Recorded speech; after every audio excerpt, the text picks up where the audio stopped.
estábamos, o comenzamos a ver, ¿no es cierto?, todo lo que era los aspectos importantes al control motor, ¿sí? ¿Por qué estudiábamos el control motor en kinesiología? Porque era tan importante para nosotros entender los aspectos normales de un control del movimiento, desde su característica, ¿no es cierto?, de corticales, o en este caso procesamientos cerebrales, después bajada, ¿cierto?, a través del primer y segundo motoneurona, la medular, y después finalmente a través del efector que iba a ser el músculo y que iba a generar en este caso, movimiento, el cual, ¿cierto?, iba a promovernos o iba a generar que nosotros pudiéramos movilizarnos o mover un segmento articular. Finalmente, ¿por qué es importante entender este control del movimiento? Es porque este control tiene que tener ciertos timings, tiene que tener ciertas características. ¿Ya? El control, para que usted pueda efectuar un movimiento, sea un movimiento de extremidad inferior, obviamente ayudado por control, ¿cierto?, de la postura, por equilibrio, etc. O sea, también un movimiento que usted tenga que hacer de extremidad superior, siempre tiene que haber un timing, un control. ¿Ya? No puede haber o sea, si es que hay obviamente un movimiento alterado, ya sea mucho más rápido o mucho más lento, eso va a significar que tengamos algo patológico o tengamos alteración del movimiento, y por eso llegan los pacientes hacia nosotros, porque tienen esas características. ¿Ya? Por lo tanto, tenemos que conocer qué es lo que es el control motor. Y como definición habíamos visto que el control motor es el estudio del movimiento, ¿cierto?, controlado, ¿ya?, bien general, pero mucho más preciso era el control del movimiento, ya, que es finalmente la capacidad de ir regulando, ¿ya?, ir dirigiendo, ¿no es cierto?, mecanismos esenciales para que se produzca un movimiento. Finalmente, yo les había dicho la semana que pasó que finalmente nosotros éramos como unos sonidistas. ¿Qué significa eso? Ejemplo sonidista. Los sonidistas van ecualizando el sonido para que salga bonito. Bueno, nosotros con las terapias que vamos a hacer, ya sea en neurorehabilitación, ya sea en lesiones musculoesqueléticas, lesiones respiratorias, en todas las ramas de la kinesiología, nosotros vamos a tener que ecualizar lo mejor posible el movimiento. ¿Ok? Y con eso, nosotros tenemos que conocer cómo lo vamos a ecualizar, cuáles van a ser los mecanismos que nosotros vamos a tener para generar que ese sonido, ese movimiento, suene, ¿no es cierto?, lo más ideal posible, lo más bonito posible. Y ahí tenemos el sistema nervioso central, ¿cierto?, el sistema nervioso periférico, tenemos las vías de este sistema nervioso, que yo le llamo las carreteras, ¿no es cierto? Tenemos una principal, que es la carretera 5, ¿ya? Pero tenemos un lado norte, tenemos un lado sur, tenemos también subcarreteras que entran a las ciudades, que en este caso serían carreteras que van hacia los músculos, ¿no es cierto?, hacia el nivel periférico, etc. Y cómo esto finalmente promueve a que el movimiento sea lo más eficiente posible. O sea, eso es lo que estudiamos finalmente, ¿ya? Cómo se produce desde el punto de vista normal, sin alteraciones, desde el punto de vista ideal, el movimiento, para que cuando hay una alteración, nosotros ya reconozcamos eso, ya reconozcamos, ¿cierto?, cómo son los patrones de normalidad, cómo son los patrones ideales, y nosotros en base a eso y en base al conocimiento biológico, ¿ya?, del movimiento, podamos generar buen control motor a nuestros pacientes. Después vimos que principalmente nosotros vamos a tener que centrar en esta imagen, no sé si se ve bien, pero vamos a tener que centrar en esta imagen lo que es el estudio del movimiento. Vamos a tener que conocer muy bien lo que es la neurofisiología, ¿ya? Tenemos que conocer muy bien cómo son los mecanismos, el impulso, ¿no es cierto?, el impulso motor, cómo es la vía aferente, la vía eferente, cómo nosotros vamos a dar respuesta frente a un estímulo del medio, frente a un estímulo que no necesariamente tengamos que pensar, sino que tengamos que realizar, ¿ya? Cuando tenemos, ¿no es cierto?, patrones ya adquiridos, en este caso patrones ya corticalizados. ¿Qué pasa cuando se pierde todo eso? ¿Qué pasa cuando se altera el movimiento, cuando se pierde el control de ese movimiento? Nosotros tenemos que saber, ¿cierto?, cómo son en este caso esos vectores, cómo son esas, cómo se desarrolla, ¿sí?, esa biología, y ahí entra todo lo que es la neurofisiología, ¿sí? Tenemos que conocer ese aspecto en este caso de la persona, el ser humano. Eso nos conecta mucho con un concepto que vamos a ir desarrollando y que se da mucho en rehabilitación, que es la neuroplasticidad, que se puede dar, ¿cierto?, en personas que no tengan, o que estén pasando por una, por ejemplo, lesión aguda, ya, traumatológica, y que tengamos que generar, en este caso, neuroplasticidad o angiogénesis en algunos tejidos para poder generar que esta repercusión, esta lesión, no tenga, ¿cierto?, un grado crónico, ¿ya?, de exacerbación, y que podamos solucionar, ¿cierto?, a través de la rehabilitación física un acompañamiento a la lesión. Pero también la neuroplasticidad tiene mucho auge, por ejemplo, en los procesos de neurorehabilitación. ¿Por qué? Porque los procesos de neurorehabilitación son lesiones que son permanentes, ¿sí? Son lesiones que son crónicas, permanentes, en las cuales, ¿cierto?, va a haber un tejido biológico en el cual ya no va a generar más conexión. Si hablamos, por ejemplo, del cerebro, va a haber un tejido en el cerebro, va a haber un grupo neuronal en el cerebro que ya no va a tener más acción, no va a tener más conexión. ¿Y qué pasa con eso? Bueno, la neuroplasticidad, en su concepto, trata de que nosotros, teniendo aún así esa pérdida, podamos generar otras conexiones, ¿ya? Y el movimiento, si ven, no va a ser, ustedes tienen que saberlo y dar a entender también con educación a los pacientes. No vamos a recuperar un paciente que tiene un daño neurológico, por ejemplo, un paciente que iba en auto, ya sufre un accidente automovilístico y le da una paresia, una tetraparesia, o le da, no sé, un accidente cerebrovascular por X motivo. No va a volver a tener el mismo movimiento de antes, pero sí podemos tener una calidad de vida y un movimiento, ¿no es cierto?, no un 100% quizás, pero tratar de acercarnos a la mayor potencialidad posible de esa persona, ¿ya?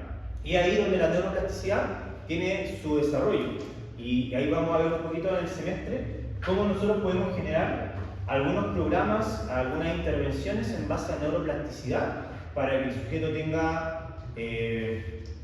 tenga, ¿no es cierto?, las mayores posibilidades de generar conexiones, ¿ya?, frente a una pérdida que ha tenido, ¿sí?, a una pérdida neuronal.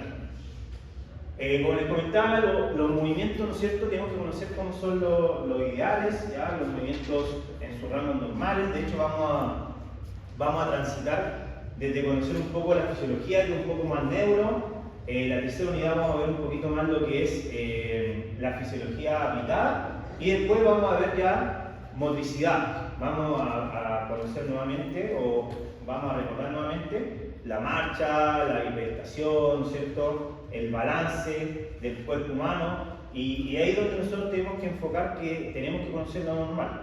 Tenemos que saber cuál es la normalidad de un movimiento en el cuerpo humano, en rangos obviamente, o sea, nosotros no podemos pensar que todo es absoluto, pero siempre van a haber rangos de, en este caso, normalidad, ¿sí?, hablando del movimiento. Y ese rango de normalidad, ¿cierto?, cuando se altera es que hay algo patológico, y nosotros vamos ya sabiendo la normalidad, vamos a poder tener herramientas para generar herramientas terapéuticas y rehabilitar un proceso patológico. Tenemos que conocer algunos modelos. Vamos a ver, sobre todo en la sexta y séptima unidad, vamos a ver modelos de rehabilitación. Vamos a entrar en razonamiento clínico. Si usted no tiene todavía razonamiento, vamos a introducir un poco, eso se da en cuarto año, pero vamos a introducir un poco el razonamiento, vamos a ver también modelos, y vamos a ver rehabilitaciones desde el punto de vista del control motor hacia nuestros pacientes que estén con una lesión aguda, ya temporal, o una lesión ya crónica más permanente. Y lo que nos convoca hoy día es ver un poquito lo que son las teorías y el aprendizaje motor, ¿sí?, cómo nosotros vamos desde modelos que se han creado desde los 1900 en adelante y han tratado de explicar, definir, limitar, ¿cierto?, o generar las limitaciones y también las aplicaciones prácticas, cómo se han ido desarrollando en el tiempo. Vamos a ver un poquito eso hoy día.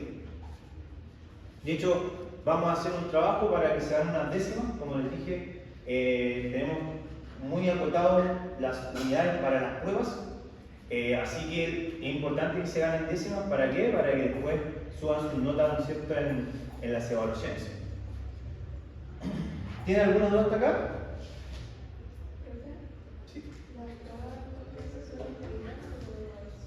Sí. Sí, son individuales, siempre preguntan si se pueden ser grupales.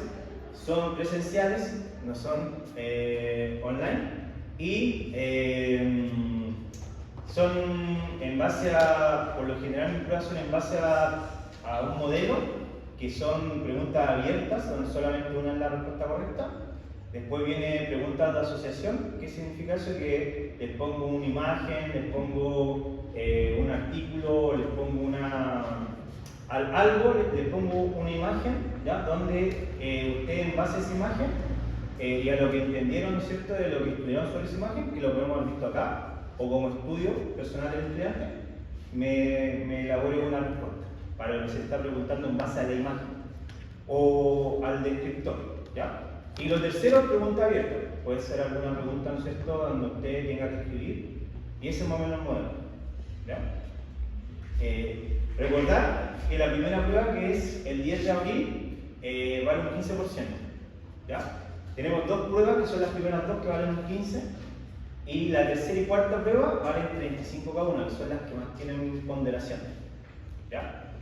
Recordar también que son al 70%, por eso que son, a veces baja la nota de prueba porque son muy restrictivas. Pero si ustedes se portan bien y colaboran, podemos hacer algo ahí.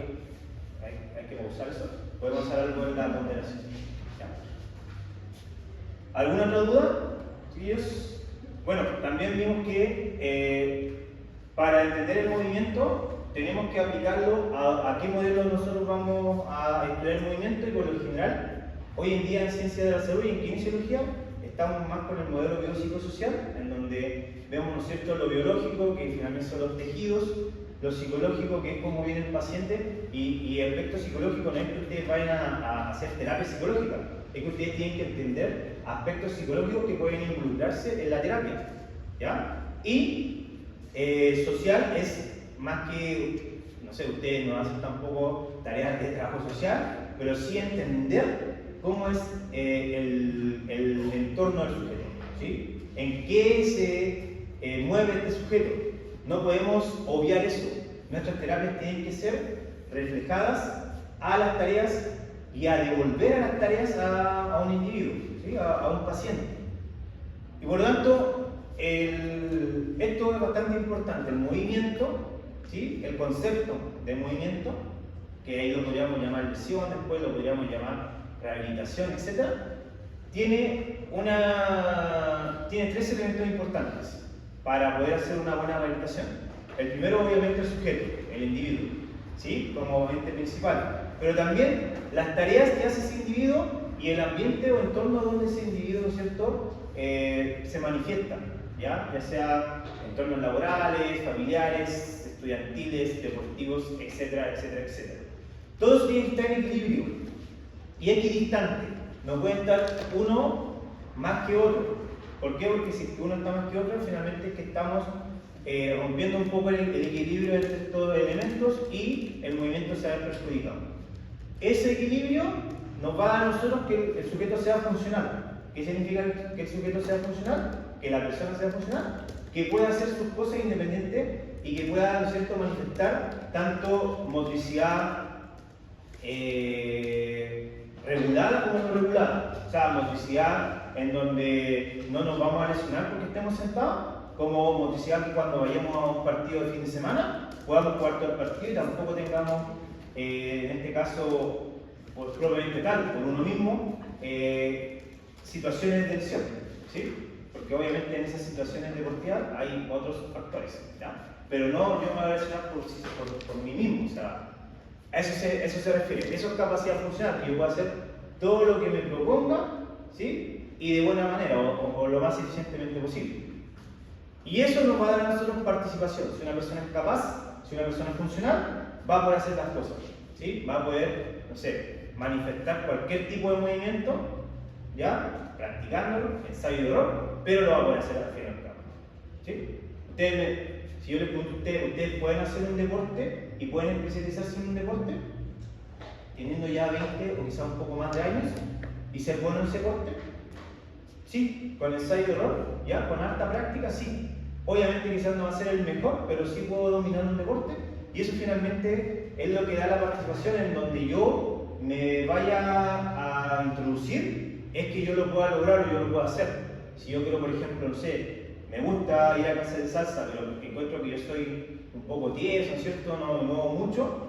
Bueno, si yo tengo estos factores bien, ¿sí?, estables, yo podría aprender a bailar y podría participar en una clase de salsa.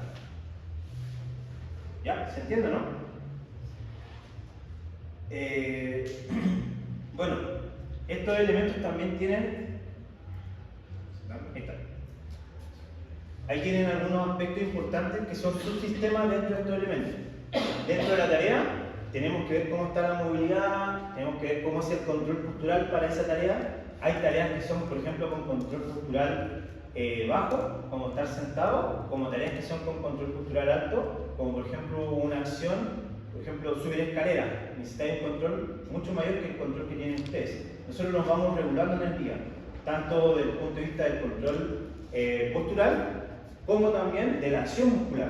Hay acciones musculares que necesitamos que sean más rápidas y otras no tan rápidas. Por ejemplo, ahora ustedes, ¿qué músculos tienen activados? Todos los grupos musculares del cuerpo, a gran escala o a gran timing. Están todos así, los músculos súper activados, las fibras tipo 2, si ustedes hacen un movimiento van a volar, ¿no es cierto? Ese movimiento que van a hacer. No, porque están sentados, están más con fibras de tipo 1, ¿no es cierto? Están más bien con un control postural más que con un control muscular, ¿ya? Y tenemos activados principalmente los músculos estabilizadores de columna, músculos del piso pélvico, pero nada más que eso, ¿cierto? No es lo mismo esto que, por ejemplo, subir escaleras, que necesita más control bípedo, necesita más control a nivel muscular del inferior, necesita que el core abdominal o los músculos intrínsecos del cuerpo vayan estabilizando, ¿no es cierto?, y vayan anticipándose a la acción de subir una escalera. Entonces necesitamos también aferencias visuales, kinestésicas, ¿no es cierto?, inclusive sensoriales, ¿sí?, para ir calculando bien el paso y no caernos de subir una escalera o de bajar una escalera.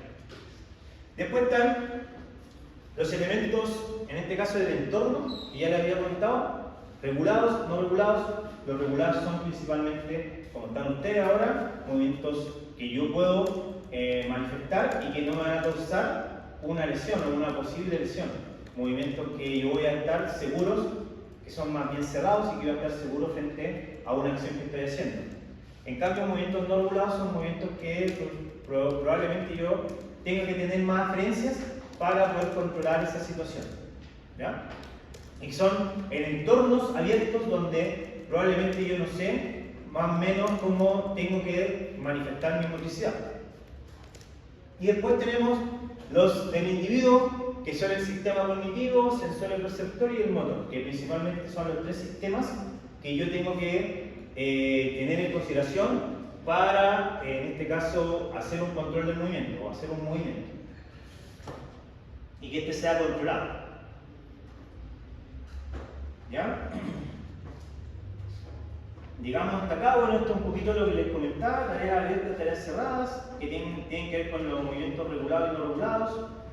Y finalmente llegamos hasta las tareas del control del movimiento, ¿sí? Vimos hasta acá, hasta las teorías. ¿Ya? ¿Hay alguna duda con la introducción hasta las teorías? Porque ahora vamos a ver las teorías. Principalmente, yo le voy a dar una pequeña introducción a las teorías, porque después vamos a hacer un trabajo en base a eso, ¿sí? Necesito saber cuántos son. 4, 5, 6, 7, 8, 9, 10, 11, 12, 26, ¿no? 26, son 25, 26. Tendríamos que hacer 6 grupos o 7 grupos, 28. 7 grupos de 4, ¿sí? Ahí vamos a definirlo. Ya, veamos.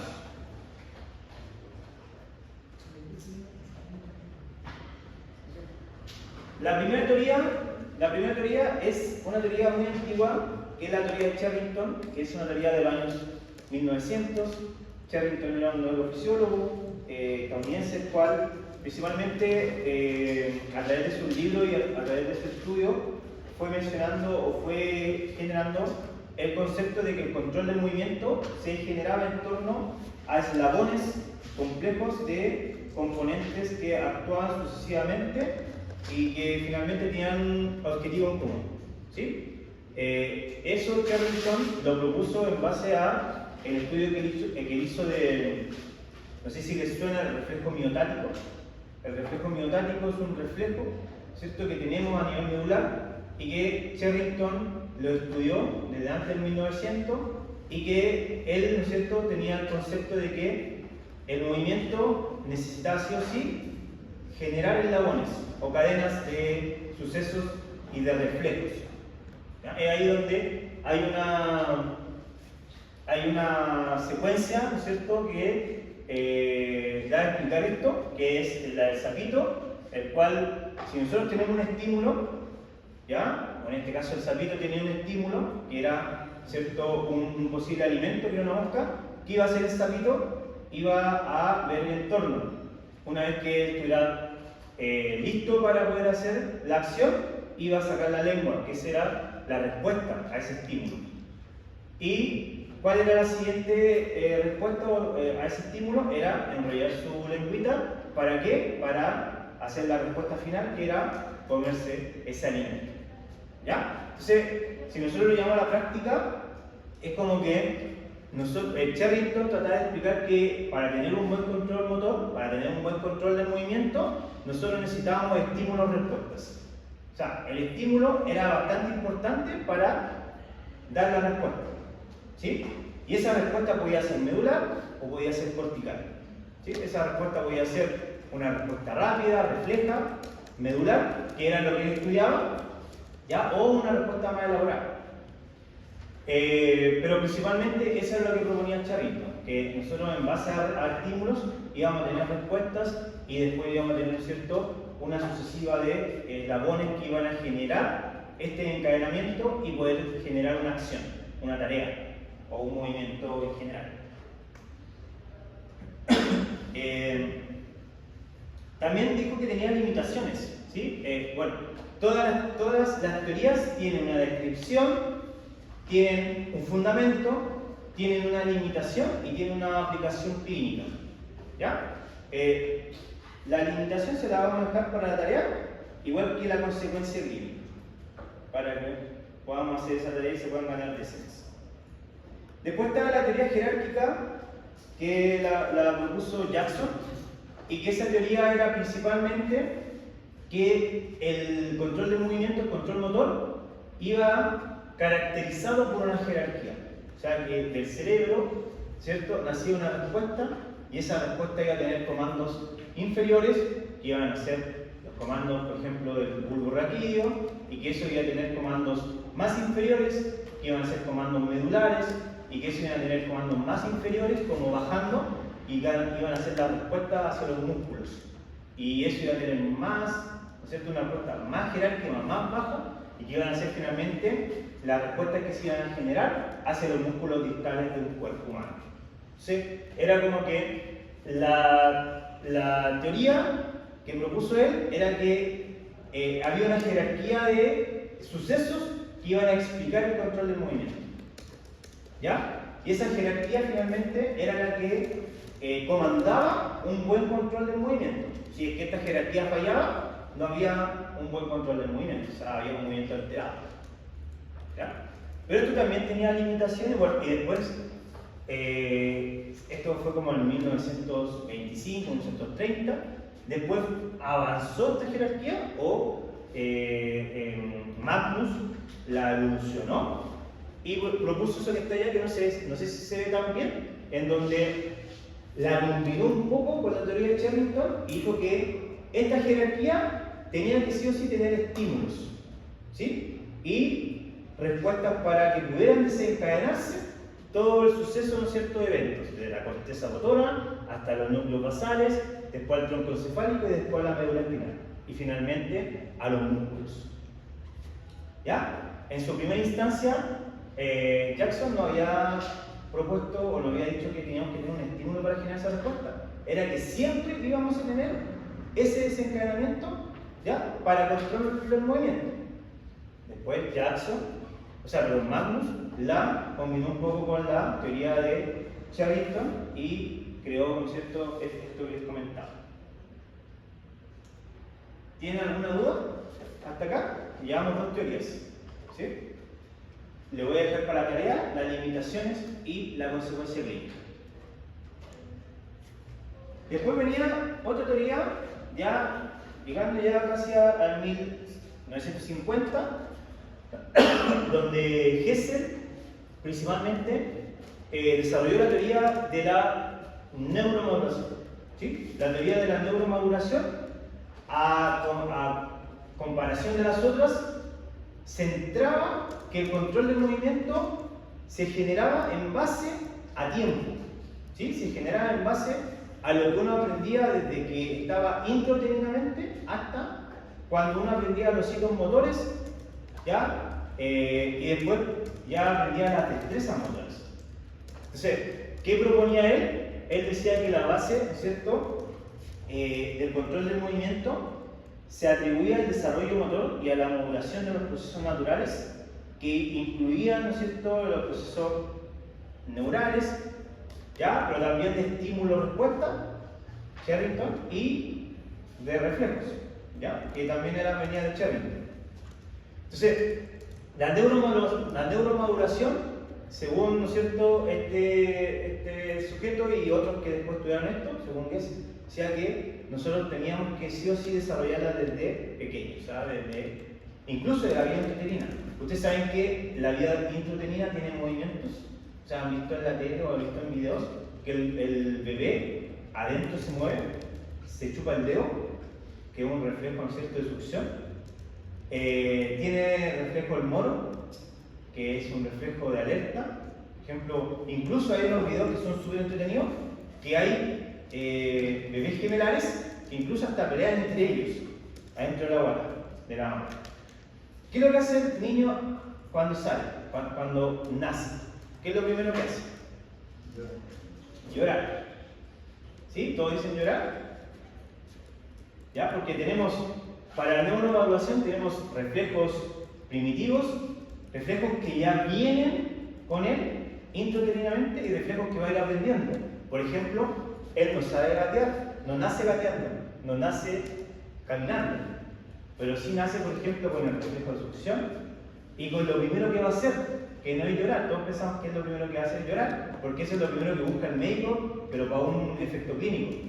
Es por un efecto de que el sujeto tiene conexión con el medio y que está consciente, ¿ya? Y que tiene, ¿no es cierto?, que está vivo en general. Lo primero que hace es respirar, pues eso es lo primero que tenemos que hacer, respirar. Y eso ya viene intrauterinamente desarrollado, ¿ya? Nosotros necesitamos respirar, es lo primero que hacemos. Pero, por ejemplo, ustedes han visto cuando nace una jirafita, por ejemplo, un animal, cualquier animal. El animal que hace, sale, como que anda así como que las piernas todavía obviamente no tienen fortaleza, pero al cabo de unas horas, él ya se puede parar y él ya puede caminar. ¿Por qué nosotros no nos pasa eso? ¿Por qué nosotros no podemos nacer, gatear y caminar al tiro, como lo hace un animal, que lo hace al par de horas después? ¿Se han preguntado eso, no? ¿No sé si se han visto en la televisión? Cuando nace una jirafita, por ejemplo, nace con todas las piernas, ¿no es cierto? Obviamente porque va por el canal del parto, nace con...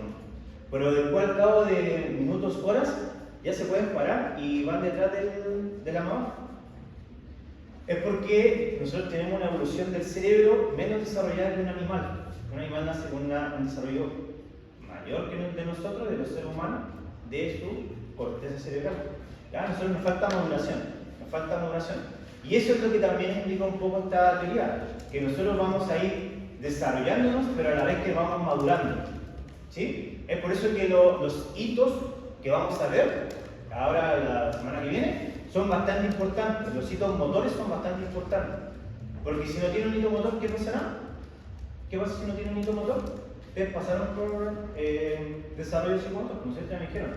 tiene un retraso en el desarrollo psicomotor. Y los sujetos motores tienen franjas, tienen rangos, ¿sí? Desde A, ¿ya? Y en los movimientos que son primitivos y después que se vuelven adquiridos, tenemos que ver cómo son esos hitos, ¿ya? Esa sería la teoría de la neuromodulación a grandes rasgos. ¿Tienen alguna duda sobre eso? ¿Dudas?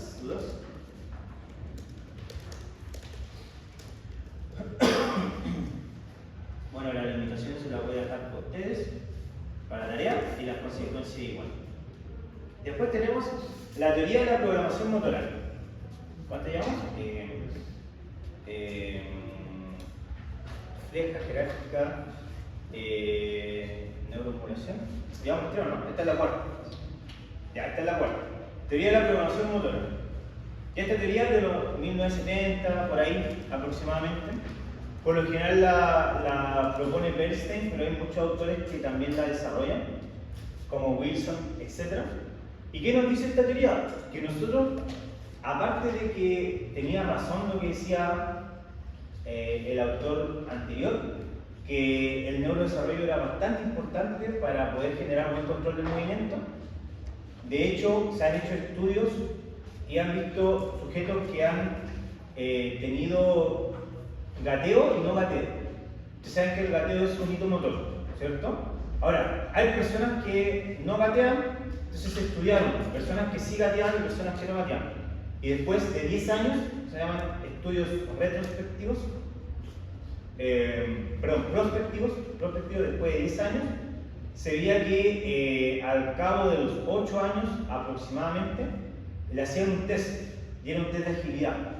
El sujeto que sí gateaba tenía una agilidad 25 a 30% mayor que el sujeto que no había gateado. Entonces, finalmente los hitos motores hay que ir cumpliendo, ¿sí? En sus rangos. Entonces, del hito motor, de la neuromodulación, nos saltamos a la teoría de la programación motora. ¿Qué es la teoría de la programación motora? Principalmente es que nosotros venimos con programas motores, ¿sí? Es lo que les comentaba anteriormente, teníamos una vía intrauterina.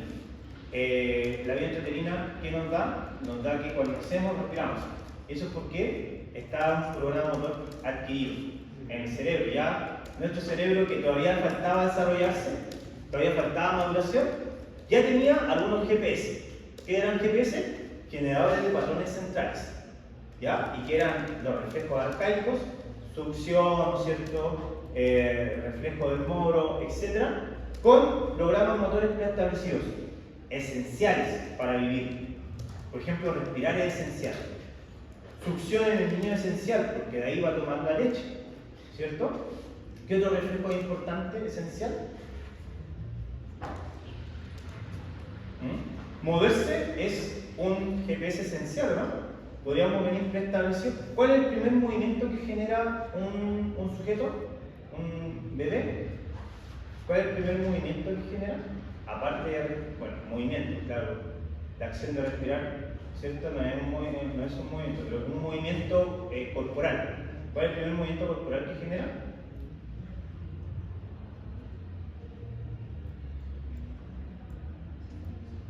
Y que es el primer hito motor que tenemos que empezar a desarrollar.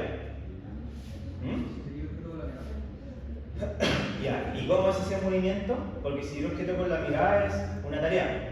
El movimiento, control de cabeza. Lo primero que hace es tratar de controlar cabeza del niño. Siempre vamos a tener un control de cefálico apodálico, ¿sí? Y lo primero que hace el niño, o la primera inquietud del movimiento que tiene el niño, es el de la cabeza, y ahí, claro, ahí sí, ¿no es cierto? También el de prevención.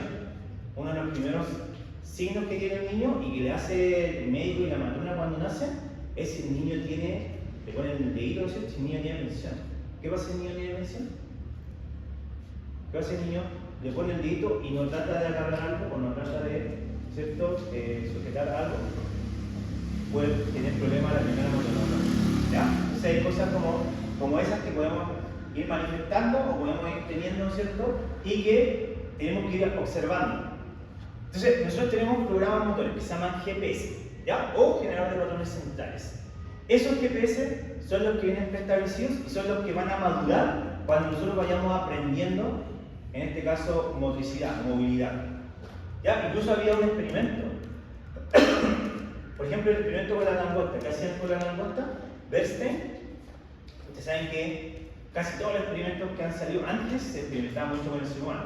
¿Sí? Mucha disección, muchos experimentos. Pero después de un tiempo, después de la Segunda Guerra Mundial, eso se fue cada vez controlando un poco más. ¿Sí? Por consenso, etc. Y hasta hoy en día, que ya no podemos hacer experimentos con humanos. O sea, en ciertos países nomás hay experimentos netamente con humanos. En otros hay que tener muchos permisos para hacer un experimento humano. ¿Pero en qué lo hacían? En animales, obviamente. Lo principal que lo hacen con bonitos, con ratas, etc. Pero había un experimento con langosta. ¿Qué le hacían a la langosta? Le sacaban todas sus alas, todas las alas.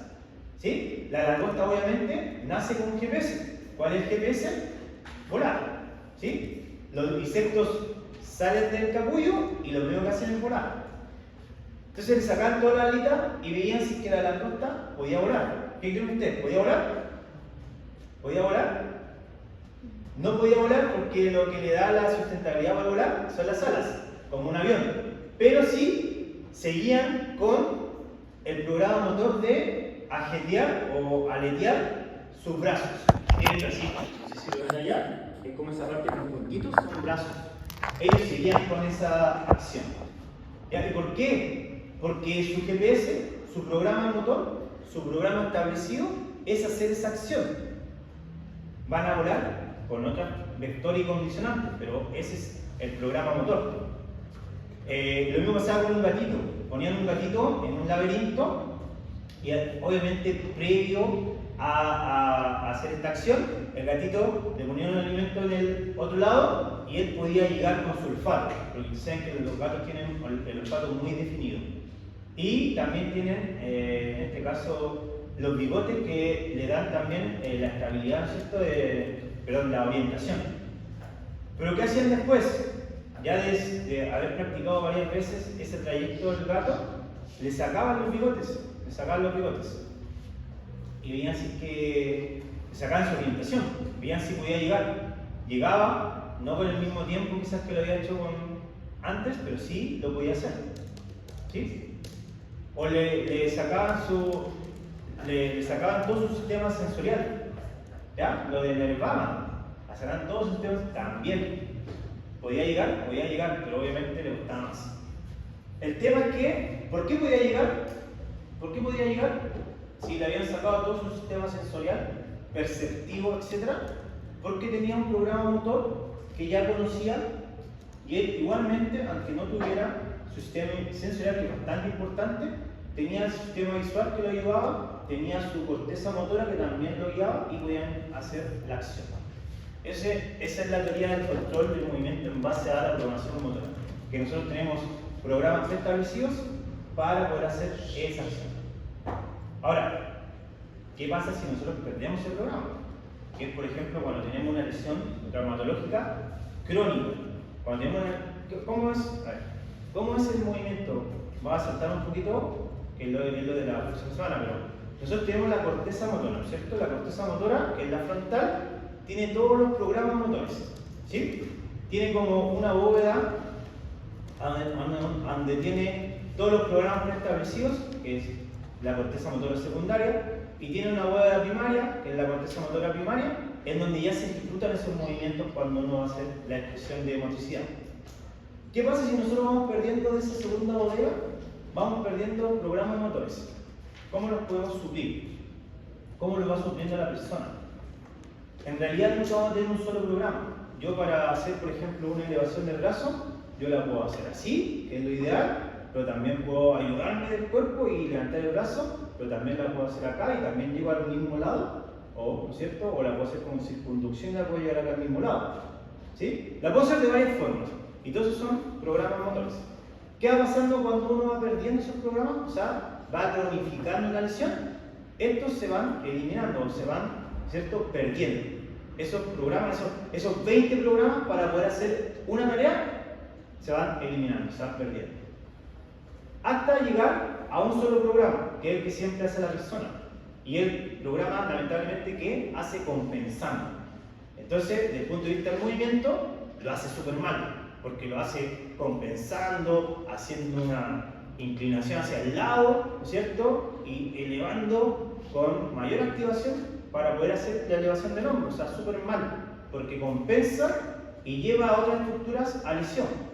Entonces, eso es cuando una persona se cronifica, pierde corticalización de programas motores. ¿Qué debemos hacer para que nuevamente esta persona tenga la gama de posibilidades de hacer este movimiento? Recuperar esos programas. Y eso es lo que nosotros deberíamos hacer en base a una lesión crónica. Recorticalizar, recuperar programas. Estos programas, los GPS, ¿sí? Que antes estaban, ¿no es cierto?, en este caso instaurados, corticalizados, pero que se han perdido por X motivos, por X efectos. Por tanto, esta teoría es bastante importante, porque esta teoría a nosotros nos centra un poco en lo que vamos a hacer.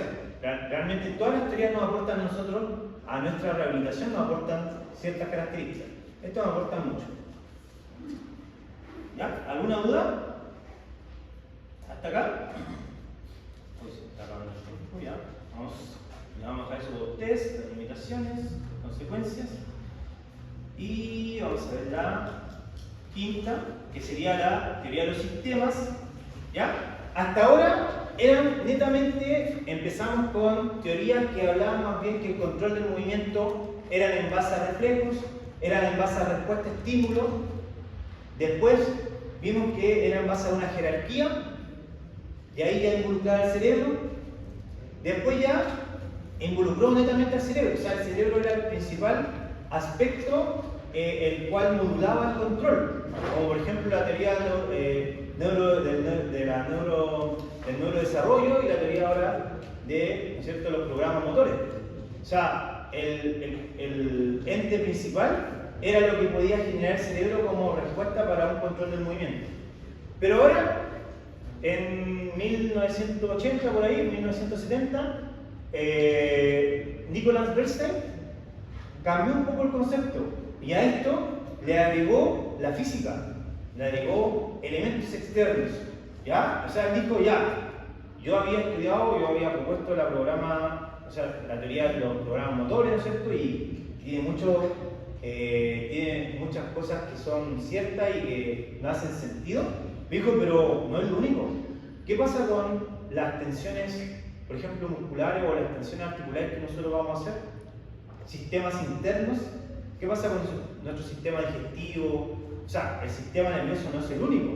El sistema digestivo podría, en este caso, tener una consecuencia en el movimiento. Por ejemplo, ¿qué pasa cuando estoy enfermo de la guatita? ¿Me influye o no influye en el movimiento? Sistema digestivo. Influye. Nosotros andamos un poquito más así, ¿no es cierto? Porque nos duele, tenemos malestar. Quizás evitamos un poco hacer algunos movimientos. ¿Ya? ¿Qué pasa con los sistemas? Sistema cardíaco, sistema cardiovascular, ¿influyen o no influyen? Entonces Bernstein dijo que sí influían. Tanto los sistemas internos, como los sistemas externos, que serían sistemas más bien físicos. ¿Cómo él llegó a esto? Él, en el libro, ¿no es cierto?, de Newton, ¿ya?, de la gravedad, vio este dibujo. Dijo, cuando Newton propuso la gravedad, lo propuso en base a este dibujo que era, en teoría, él. Él estaba bajo un árbol y ese árbol se le cayó una manzana y le cayó en la cabeza y después cayó al piso. Dijo, ¿por qué la manzana que está en el árbol cae sobre mí y después cae al piso y no cae hacia arriba? ¿Qué hay? En ese tiempo no se tenía el concepto de la gravedad y que la gravedad era la que nos mantenía finalmente a nosotros en tierra.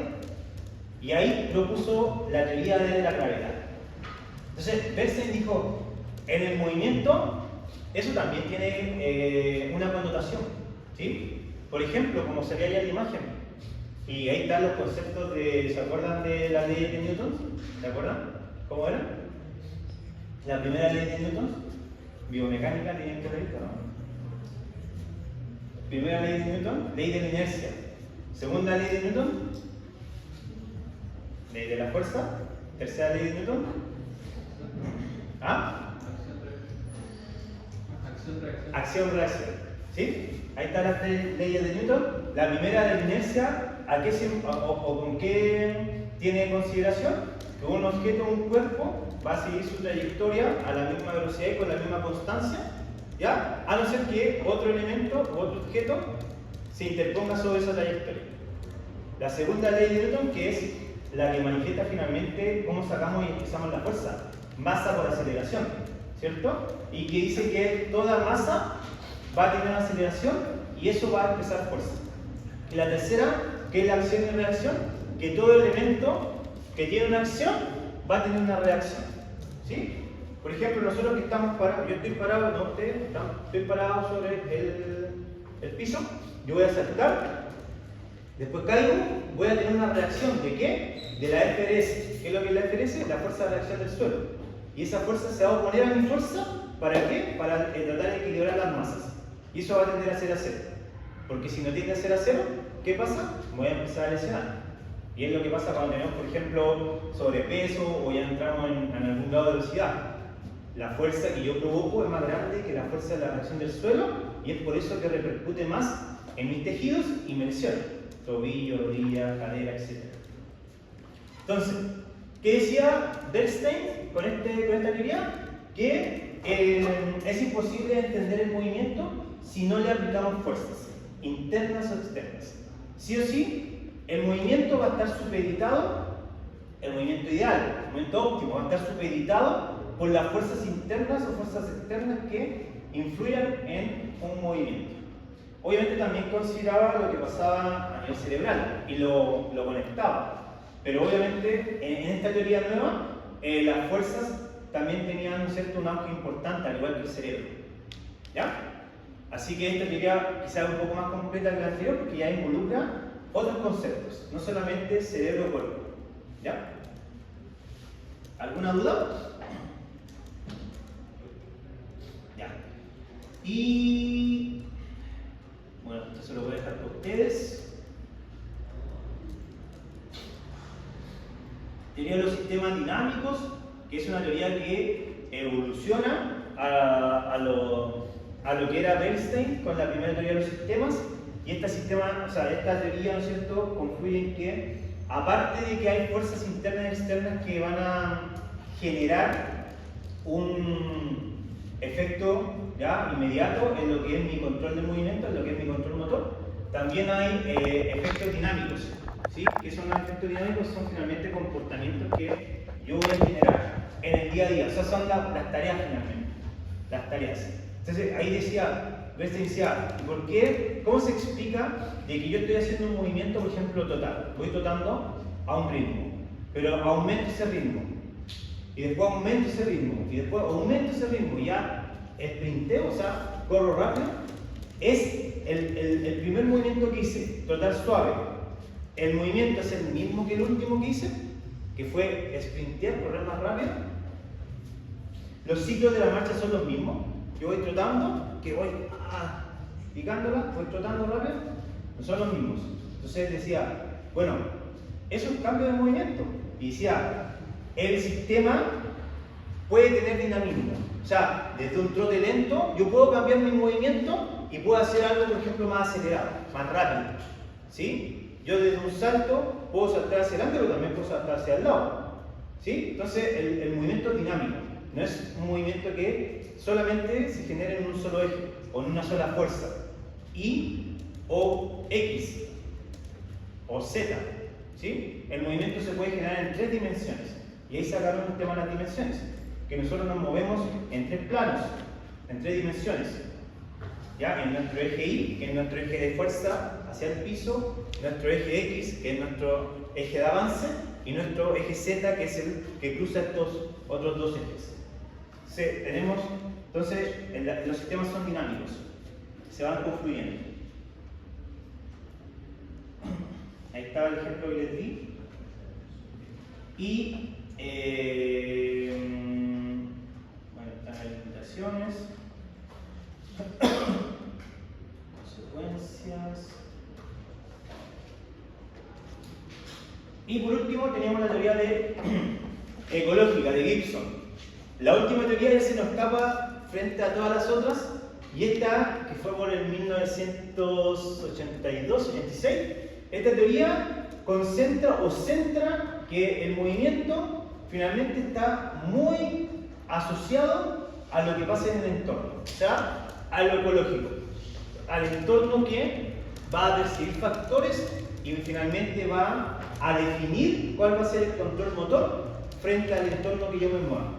¿Sí? Entonces él se escapó de lo que era ya los reflejos, como comenzamos, después que era netamente el cerebro el que generaba el control del movimiento, y después que lo mezclamos, ¿cierto? Que el cerebro con la neuromaduración del desarrollo, y después lo mezclamos ya con los sistemas físicos externos e internos, y con el sistema dinámico. Este se escapa de todo eso y centra que en el estudio que en la teoría del control motor se explica por el entorno que yo esté. O sea, el entorno es fundamental para que yo pueda tener un buen control del movimiento.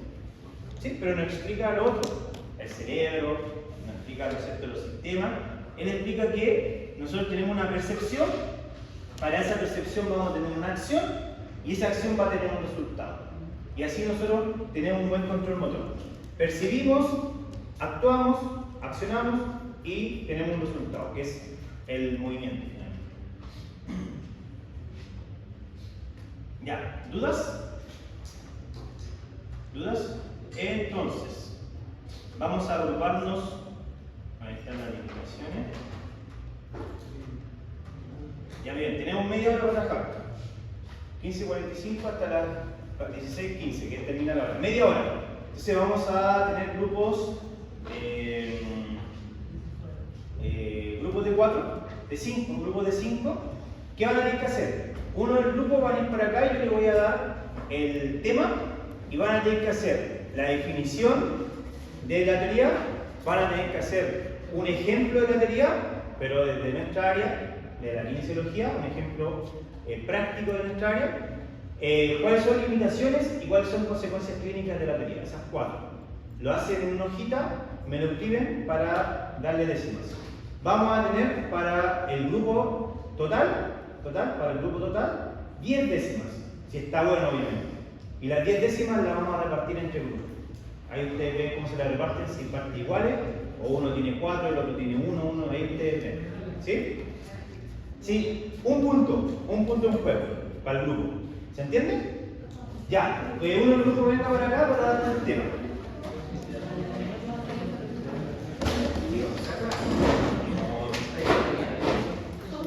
Ya. Teoría práctica. Teoría de la neuromaduración. Teoría de los sistemas dinámicos.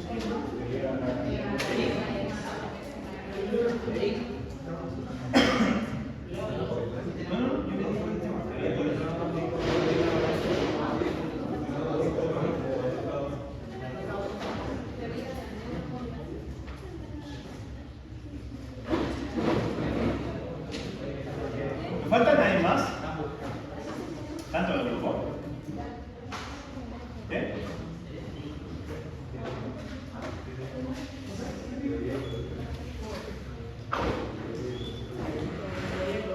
¿No falta ninguno más? ¿Nadie más?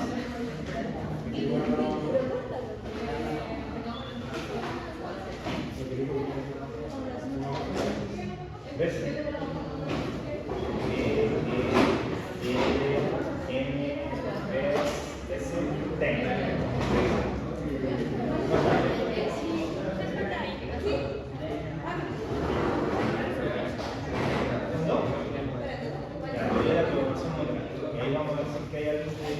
¿Hay alguien que no esté con un grupo? ¿Está en un grupo?